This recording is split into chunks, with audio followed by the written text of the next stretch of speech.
크리스마스 시즌이 다가왔습니다. 드디어 멋진 트리를 찾아서 집으로 가져왔고 이제 장식할 준비가 되었어요. 하지만 먼저 집안에서 악취가 심하게 나면 변기부터 막아야 해요. 잠깐만요. 새나무 때문일 수 있을까요? 어쩌면요. 몇 가지 이유가 있을 수 있습니다. 첫째, 나무를 집으로 가져올 때 나무는 잘려져 있지만 아직 살아있습니다. 즉, 나무는 스스로 상처를 치유하기 위해 줄기의 상처 부위를 수지로 봉합하려고 할 거예요. 따라서 그냥 물에 넣으면 나무는 아무것도 흡수하지 못합니다. 결국 양동이에 물이 고이게 될 거고 냄새가 나기 시작하기까지 그리 오래 걸리지 않겠죠? 그러니 새 크리스마스 트리를 처음 가져올 때는 날카로운 칼을 들고 트리가 물을 마실 수 있도록 잘라낸 부분을 새로 갈아주세요. 아니면 너무 일찍 가져왔을 수도 있어요. 크리스마스 트리는 실내에 들여놓으면 수명이 다하는 마지막 단계에 접어듭니다. 나무가 시들면 수분 흡수를 멈추게 되어 따라서 더 오랫동안 신선하게 유지하려면 차고나 정원과 같은 차가운 곳에 잠시 보관했다가 실내로 가져오는 것이 좋습니다. 이렇게 하면 나무가 말라가기 전에 약 2주 정도 더 보관할 수 있어요. 최선을 다할 수는 있지만 처음부터 신선하지 않은 트리를 골랐을 가능성은 항상 존재합니다. 모든 판매 업체가 최근에 자른 크리스마스 트리를 판매하는 건 아니에요. 때로는 몇 주 동안 창고에 보관했다가 판매하는 경우도 있습니다. 트리를 고를 때 나뭇가지를 손으로 만져보면 그 차이를 알 수 있는 팁이 있어요.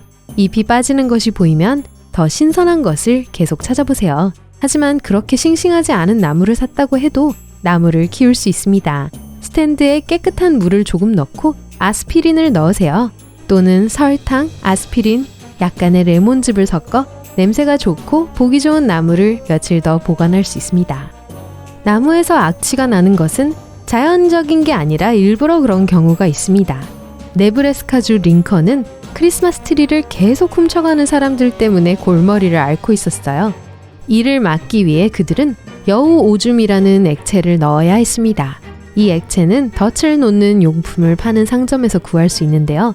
그들은 이 액체를 트리에 뿌리고 특히 트리를 실내로 가져올 경우 냄새가 정말 심하다고 주장하는 표지판을 남겼습니다.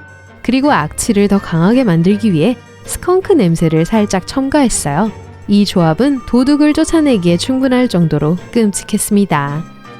미네소타 대학교 캠퍼스에서는 사람들이 크리스마스 트리를 통째로 가져가거나 커다란 상록수 나무의 윗부분을 잘라버렸어요.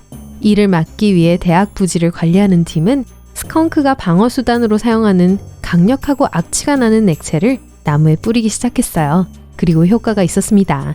2012년 이후로 캠퍼스에서 사라진 나무는 없었어요. 뉴저지 포트 리퍼블릭에서는 크리스마스 트리를 도난당하지 않기 위해 악취가 나는 혼합물을 사용해야 했습니다. 이번에는 따뜻한 집 안으로 트리를 가져가면 썩은 달걀 냄새와 비슷한 냄새가 났어요. 네브래스카주 랭커스터 카운티의 한 집주인은 냄새를 맡고 싶지 않아서 트리에 역겨운 것을 뿌렸다는 경고 문구를 몇 개 남겼습니다. 몇 년 동안은 효과가 있었지만 나무가 많이 커져서 안전하다고 생각한 그는 표지판을 붙이지 않기로 결정했어요. 하지만 바로 그 해가 도둑들이 나무를 가져간 해가 됐죠. 미네소타주에서도 크리스마스 트리를 훔치는 사람들 때문에 골머리를 앓고 있었습니다. 미네소타주 천연자원부는 주 소유의 땅에서 가뭄비 나무를 계속 훔치는 젊은 부부를 잡기 위해 이틀 밤 동안 숲이 우거진 지역의 한 건물을 감시했어요. 그 부부는 마치 현대판 보니와 클라이드와 같았습니다. 거의 2,000그루의 나무를 불법적으로 벌목했어요. 그들은 나무를 팔려고 했지만 결국 체포됐어요.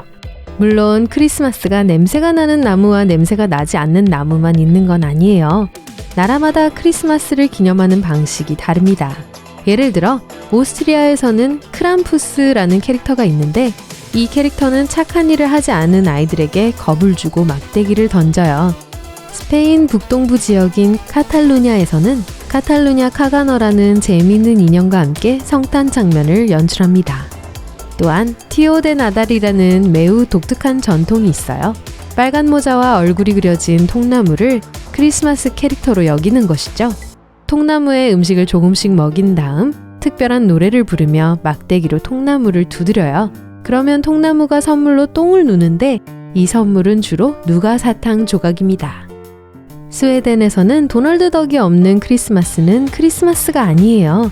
스웨덴 국민의 약 40%가 크리스마스 이브에 TV 앞에 모여 이 인기 만화를 시청합니다.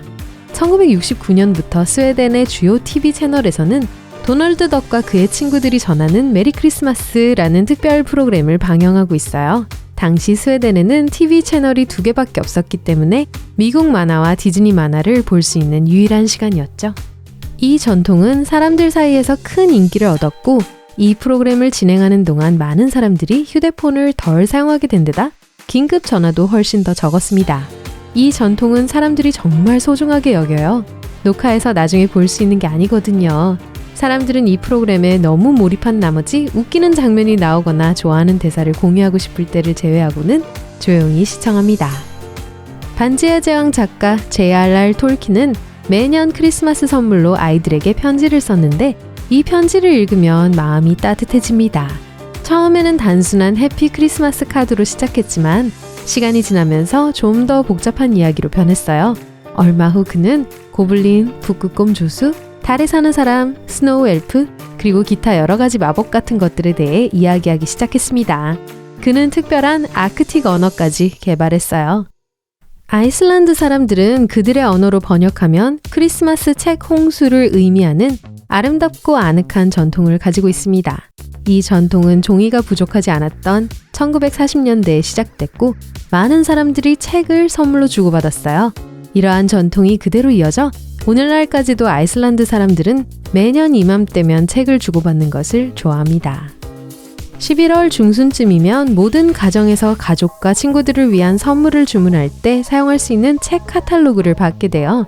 선물을 주고받는 주된 날은 크리스마스 이브입니다. 사람들은 선물을 개봉한 후 핫초코를 즐기며 새 책을 읽어요. 모든 국가에서 크리스마스 선물을 같은 날 함께 개봉하는 관습이 있는 건 아니에요. 일부 국가에서는 가족들이 12월 24일에 선물을 개봉한다는 사실에 충격을 받은 사람들도 있습니다. 할리우드 영화에서는 크리스마스 이브에 방문하는 산타를 위해 쿠키와 우유를 내놓는 가족들의 모습을 자주 볼 수 있어요. 그리고 다음날 일어나서 선물을 포장한 종이를 찢기 시작합니다. 가끔 이런 영화에서 크리스마스 이브에 선물 하나를 주고받는 사람들을 볼 수 있습니다. 선물은 보통 12월 24일에 입고 자는 축제용 잠옷이죠. 이렇게 해서 다음날의 모든 기쁨과 설렘, 그리고 선물 개봉에 대비하는 거예요. 일본에는 크리스마스에 직접 만든 음식을 준비하는 대신 KFC의 프라이드 치킨을 먹는 독특한 전통이 있습니다. 이 전통은 매우 인기가 높아서 몇 주 전에 미리 주문해야만 음식을 받을 수 있어요.